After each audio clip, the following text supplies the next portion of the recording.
നമസ്കാരം. ഇന്ന് വന്നിരിക്കുന്നത് നമുക്ക് ഒരു യു പി എസിന്റെ ഒരു ടെക്നിക്കൽ അപ്ഡേഷൻ പറയാൻ വേണ്ടിയിട്ടാണ്. യു പി എസ് അതായത് നമ്മൾ കമ്പ്യൂട്ടറിന് മെയിനായിട്ട് ഉപയോഗിക്കുന്ന സാധനമാണ് യു പി എസ്. അപ്പൊ സ്ഥിരം കംപ്ലൈന്റ് പറയുന്നത് പറഞ്ഞാൽ കറണ്ട് പോകുമ്പോൾ അപ്പോഴേ ഓഫായി പോകുന്നു എന്ന് പറയുന്നു.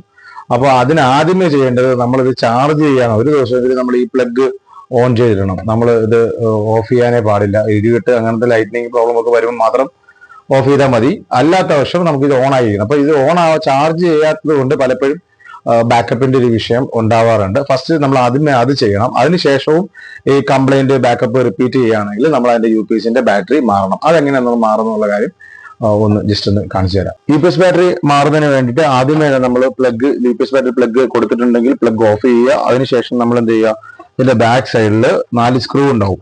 ഈ 4 സ്ക്രൂ റിമൂവ് ചെയ്യുക. സ്ക്രൂ ഡ്രൈവർ വെച്ച് ജസ്റ്റ് ഇങ്ങനെ അഴിച്ചിട്ട് റിമൂവ് ചെയ്യാൻ ഓടി റിമൂവ് ചെയ്ത് വെച്ചപ്പോൾ അതിനുശേഷം വീണ്ടും പഴയ കണ്ടീഷനിൽ വന്നതിന് ശേഷം ഇതിന്റെ ടോപ്പ് കവർ റിമൂവ് ആക്കി കഴിഞ്ഞാൽ നമുക്ക് ബാറ്ററി ഇരിക്കുന്നതായിട്ട് കാണാൻ പറ്റും. ഈ ബാറ്ററി ഇരിക്കുന്ന ഭാഗത്ത് നമുക്ക് ബ്ലാക്ക് കളറും റെഡ് കളറും രണ്ടും റിമൂവ് ചെയ്യുക.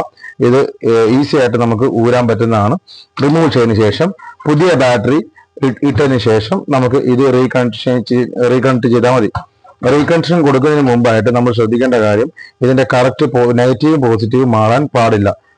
അത് കഴിഞ്ഞാൽ ഇത് വർക്ക് ചെയ്തില്ല. അപ്പൊ ഇത് നമുക്ക് എങ്ങനെ ഐഡന്റിഫൈ ചെയ്യാം?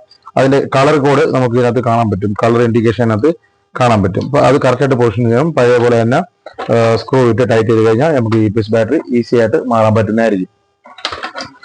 ഈ ബാറ്ററിക്ക് ചാർജ് ഉള്ള ബാറ്ററി ആണോ അല്ലയോ എന്ന് എങ്ങനെ ഐഡന്റിഫൈ ചെയ്യാൻ പറ്റുമെന്ന് ചോദിച്ചു കഴിഞ്ഞാൽ ഈസി ആയിട്ട് നമുക്ക് നമ്മൾ ഷോർട്ട് ചെയ്ത് കഴിഞ്ഞാൽ ചെറിയ സ്പാർക്ക് ഉണ്ടെങ്കിൽ ഇതിനകത്ത് ബാറ്ററി ചാർജ് ഉണ്ടെന്നാണ് നമുക്ക് മനസ്സിലാക്കാൻ പറ്റുന്നത്. ഇത് ചാർജ് ഉള്ള ഒരു ബാറ്ററിയാണ്.